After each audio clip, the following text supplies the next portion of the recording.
Hello everyone, welcome back once again. तो पिछले video lecture में हम लोगों ने रे डायग्राम ड्रॉ कर लिया था स्फेरिकल मिरर के लिए। कनकेव मिरर और कन्वेक्स मिरर का अलग अलग रे डायग्राम हम लोगों ने कंप्लीट कर लिया था। कनकेव मिरर के लिए 6 कंडीशन थे, कन्वेक्स के लिए 2 थे। इसके अलावा हम लोगों ने कनकेव मिरर का यूज़ और कन्वेक्स मिरर के यूज़ को भी देख लिया था। तो इस वीडियो लेक्चर में हम लोग मिरर फार्मूला को डिराइव करेंगे। Mirror formula 1/v + 1/u = 1/f, इसका डेरिवेशन करेंगे। लेकिन उससे पहले मैं आप लोगों से रिक्वेस्ट करूंगा कि अगर आपने पिछला वीडियो अभी तक नहीं देखा है तो डिस्क्रिप्शन में मैंने उसका लिंक दे दिया है। डिस्क्रिप्शन में जाएं, उस वीडियो लिंक को क्लिक करें। पहले उस वीडियो को देख करके रे डायग्राम को अच्छी तरह से समझ लें, फिर हम लोग यहाँ कंटिन्यू करते हैं। तो आइए इस वीडियो को शुरू करते हैं।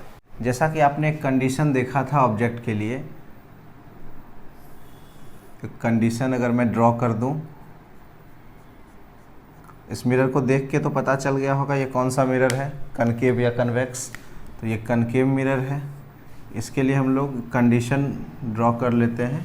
सपोज करिए ये फोकस है, यहाँ पर C है और एक ऑब्जेक्ट को हमने प्लेस कर दिया है बियॉन्ड C पोजीशन पर। तो इसका हम लोग रे डायग्राम ड्रॉ करते हैं। किस तरह से बनेगा रे डायग्राम? तो एक रे आएगा, मिरर से टकराया, इंसिडेंट रे बोलेंगे इसको, और ये इंसिडेंट रे फोकस से गुजर जाता है, जैसा कि हम लोगों ने पढ़ा था पिछले लेक्चर में ही। फोकस से गुजर जाता है। और एक दूसरा रे आएगा जो सेंटर ऑफ कर्वेचर से ही गुजरेगा, मिरर से टकराया और फिर इसी पाथ पर वापस से रिटर्न भी हो जाएगा। तो यही इंसिडेंट रे है और यही रिफ्लेक्टेड रे भी है। तो इसमें, और ये यहाँ पर इंसिडेंट रे है, दूसरा रिफ्लेक्टेड रे ये है। तो हम लोगों ने इमेज का डेफिनेशन पढ़ा था पिछले बार कि after reflection a point where which reflected rays are meet और appear to meet that point is called image of that object. तो यहाँ रिफ्लेक्टेड रे इस पॉइंट पर मिल रहा है, तो दैट मीन्स यहाँ पर आपका इमेज फॉर्मेशन हुआ। ठीक है, अब हम लोग इसमें से कुछ कंडीशन पहले आपको समझा दें कि इसमें क्या क्या पॉइंट है, सो फिर उसके बाद हम लोग बनाएंगे। जैसे अगर हम लोग कुछ नाम दे दें, सपोज करिए कि ये यहाँ A है और ये B है और ये है आपका ऑब्जेक्ट। इसी तरह से ये इमेज है, तो इसका नाम हम लोग दे देते हैं A' और B'। ये तो आपको पता है ये पोल है। तो A से लेकर के P यहाँ तक का डिस्टेंस ऑब्जेक्ट डिस्टेंस कहलाएगा। तो ऑब्जेक्ट का एक डिस्टेंस है, इसको U के साइन से रिप्रेजेंट करते हैं। इसी तरह से ये ऑब्जेक्ट इमेज है और यहाँ पोल है, तो इमेज के जहाँ फॉर्म हुआ है वहाँ से पोल तक का डिस्टेंस जो है वो इमेज डिस्टेंस कहलाएगा। इसी तरह से ये फोकस है और ये पोल है, तो फोकस और पोल के बीच का डिस्टेंस फोकल लेंथ कहलाता है। इसको हम लोग ने पहले डिस्कस कर लिया है। फिर फोकस है और ये C है, तो जितना डिस्टेंस पोल से फोकस का होता है उतना ही डिस्टेंस फोकस से सेंटर ऑफ कर्वेचर का भी होता है। तो हम लोग इन सारे को किस सिंबल से रिप्रेजेंट करते हैं और इसको हम लोग समझ लेते हैं थोड़ा सा। तो सबसे पहले तो देखिए, अगर हम लोग बात करें H की, तो H ये रिप्रेजेंट करता है हाइट ऑफ ऑब्जेक्ट को। H means height of object, और ये है ऑब्जेक्ट, तो इसका हाइट है, तो इसको हम लोग लिख लेते हैं H। इसी तरह से H' ये रिप्रेजेंट करता है किसको? हाइट ऑफ इमेज को। हाइट ऑफ इमेज को, हाइट ऑफ इमेज को H' रिप्रेजेंट करता है, तो हम लोग इसको लिख लेते हैं, ये आपका हाइट ऑफ इमेज है तो ये H' कहलाएगा। इसी तरह से फोकस से पोल का डिस्टेंस, तो ये फोकल लेंथ कहलाता है। इसको F से रिप्रेजेंट करते हैं, तो F is equal to small f से, तो F इज इक्वल टू क्या हो जाएगा? तो इसको हम लोग बोलेंगे फोकल लेंथ। इसी तरह से C से F का भी डिस्टेंस क्या कहलाएगा? तो ये भी तो F ही है ना। इसी तरह से जैसे, क्योंकि फोकस से पोल का डिस्टेंस F है और फोकस मिड पॉइंट होता है सेंटर ऑफ कर्वेचर और पोल का, तो C से F का भी डिस्टेंस F ही कहलाएगा, स्मॉल f ही। इसी तरह से ये देखिए, A से पोल तक का डिस्टेंस, ये ऑब्जेक्ट डिस्टेंस है, तो इसको U के साइन से रिप्रेजेंट करते हैं। That means U is equal to, हम लोग बोल सकते हैं ऑब्जेक्ट का डिस्टेंस, ऑब्जेक्ट डिस्टेंस। अब एक और टर्म है आपका, ये इमेज फॉर्म हो रहा है A' B', तो यहाँ से लेकर के और पोल तक का डिस्टेंस, ये इमेज डिस्टेंस कहलाएगा। इसको हम लोग V के साइन से रिप्रेजेंट करते हैं। That means V is image distance. तो हम लोगों ने कुल मिलाकर के समझा टर्म इसमें कि एक h का यूज होगा जो रिप्रेजेंट करता है हाइट ऑफ ऑब्जेक्ट को, h डैश जो हाइट ऑफ इमेज को रिप्रेजेंट करता है, f फोकल लेंथ को रिप्रेजेंट करता है, u ऑब्जेक्ट के डिस्टेंस को और v इमेज डिस्टेंस को। इससे हम लोग इन सब को रिप्रेजेंट करते हैं। अब आइए हम लोग को इस मिरर फार्मूला को डिराइव करना है। तो मिरर फार्मूला होता क्या है, तो हम लोग यहाँ लिख देते हैं 1/v + 1/u = 1/f। इसी फार्मूला को डिराइव करना है कि ये फार्मूला कहाँ से आया। तो इसी केस से, ये इमेज फॉर्मेशन का एक केस है, इसके मदद से हम लोग फार्मूला को डिराइव कर लेंगे। तो आइए देखते हैं हम लोग कैसे डिराइव करेंगे। सपोज करिए कि ये जो स्फेरिकल मिरर है इसका अपर्चर बहुत स्मॉल है। अपर्चर मीन्स इसका कर्व जो है वो बहुत स्मॉल है। तो कर्व बहुत स्मॉल है तो यानी कि ये लाइन ऑलमोस्ट स्ट्रेट ही है। तो स्ट्रेट लाइन है तो यहाँ पर भी हम लोग P मान सकते हैं। तो हम लोग लिख लेंगे पहले कि let the aperture of the mirror is very small. बहुत स्मॉल है अपर्चर इसका। अब इसको समझिए कि किस पॉइंट को हम लोग क्या बोलेंगे। देखिए जैसे A से लेकर के P ये ऑब्जेक्ट डिस्टेंस है, इसको U से रिप्रेजेंट करेंगे। तो उसी तरह से इसी का तो पैरेलल लाइन ये B है। अच्छा, इस पॉइंट का भी एक नाम दे देते हैं हम लोग, जिस पॉइंट पर इंसिडेंट रे आकर के मिला है, आकर के टकराया है मिरर से, तो इसको हम लोग Q नाम दे देते हैं। तो B से लेकर के Q भी तो पैरेलल लाइन ही है AP के। तो अगर AP जो है वो U है, क्योंकि ऑब्जेक्ट डिस्टेंस को U से रिप्रेजेंट करते हैं, तो दैट मीन्स QB इसका भी वैल्यू क्या होगा, तो U ही होगा। अच्छा, ये टोटल डिस्टेंस आपका U हो गया। ये जो है F से लेकर के P तक, अच्छा टोटल डिस्टेंस U है, इसको हम लोग लिख लेते हैं, ये U है टोटल डिस्टेंस। अब A डैश से P इसका डिस्टेंस टोटल क्या है, तो ये V डिस्टेंस कहलाएगा, क्योंकि ये इमेज है। तो यहाँ से A डैश से लेकर के P इमेज डिस्टेंस, इसको V से रिप्रेजेंट करेंगे। अब एक चीज़ समझिए, F से लेकर के P इसको फोकल लेंथ बोलेंगे F, जबकि A डैश से लेकर के P इसके डिस्टेंस को V बोलेंगे। तो that means A dash F का वैल्यू कितना हो जाएगा, तो इस टोटल वैल्यू में से इस वैल्यू को माइनस कर देंगे तो बचा हुआ वैल्यू निकल जाएगा। तो टोटल वैल्यू है V और F से P का वैल्यू है F। तो ये A डैश F का वैल्यू क्या हो जाएगा, तो इसका वैल्यू हो जाएगा हमारा V माइनस F। आगे अब A डैश से P तक का डिस्टेंस है V और F से C का भी डिस्टेंस होगा स्मॉल f ही। ये भी एक फोकल लेंथ ही है, क्योंकि हम लोग पढ़े हैं कि जितना डिस्टेंस पोल से फोकस का होता है उतना ही डिस्टेंस फोकस से सेंटर ऑफ कर्वेचर का भी होता है। या ऐसे भी बोल सकते हैं कि सेंटर ऑफ कर्वेचर से पोल का डिस्टेंस जो है 2f है।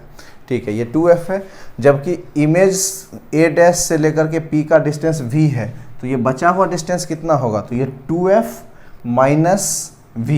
तो इसको हम लोग बोल सकते हैं क्या कि ये 2f माइनस V है। ठीक, सेम इसी तरह से यहाँ देखते हैं C से लेकर के P तक का डिस्टेंस क्या है हमारा, तो C से लेकर के P तक का डिस्टेंस हमारा 2f हो जाएगा, f प्लस f 2f। जबकि A से लेकर के P तक का डिस्टेंस क्या है, तो ये ऑब्जेक्ट डिस्टेंस है, इसको हम लोगों ने U बोला है। तो सिर्फ A से लेकर के C तक का डिस्टेंस क्या हो जाएगा, तो इसके लिए इस टोटल के डिस्टेंस में से C से P तक का डिस्टेंस माइनस कर देंगे तो बचा हुआ डिस्टेंस निकल जाएगा। तो टोटल डिस्टेंस है U, जबकि C से लेकर के P तक का डिस्टेंस है आपका 2f। तो ये बचा हुआ डिस्टेंस कितना हो जाएगा, तो ये हो जाएगा U माइनस 2f। इस तरह से सारे वैल्यू को हम लोगों ने मेज़र कर लिया।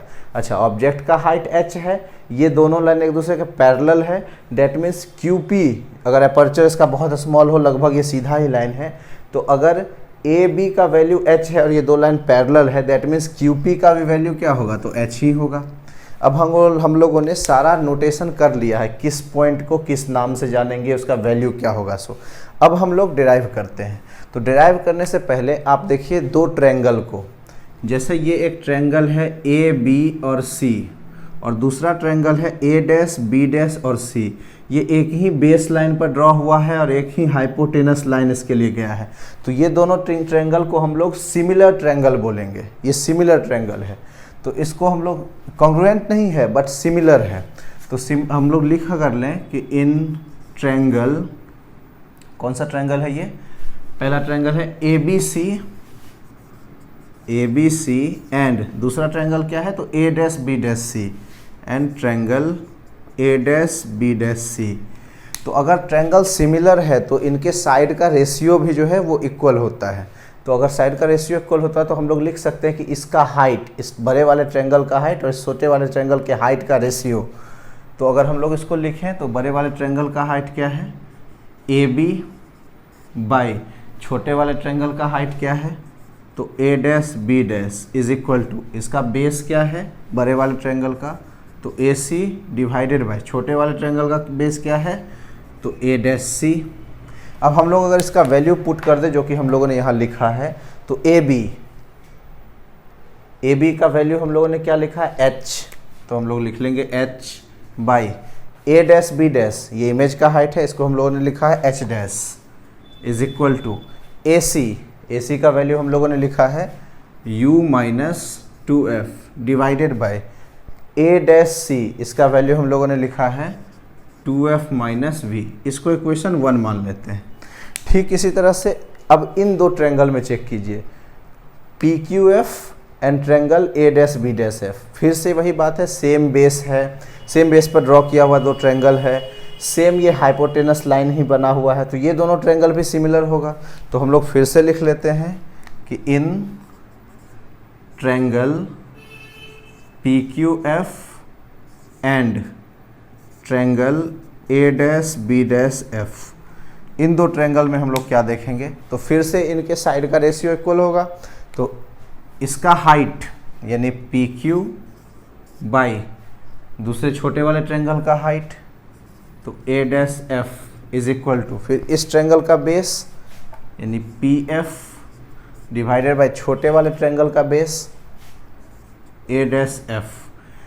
इस दोनों ट्रायंगल में अब हम लोग फिर से वैल्यू जैसे यहाँ लिखे थे उस तरह से पुट कर देते हैं। तो वैल्यू देखिए, अगर ये h है तो इसी का पैरेलल, इसी के बराबर लाइन पैरेलल है ये भी, तो ये भी h वैल्यू हो जाएगा पी क्यू का।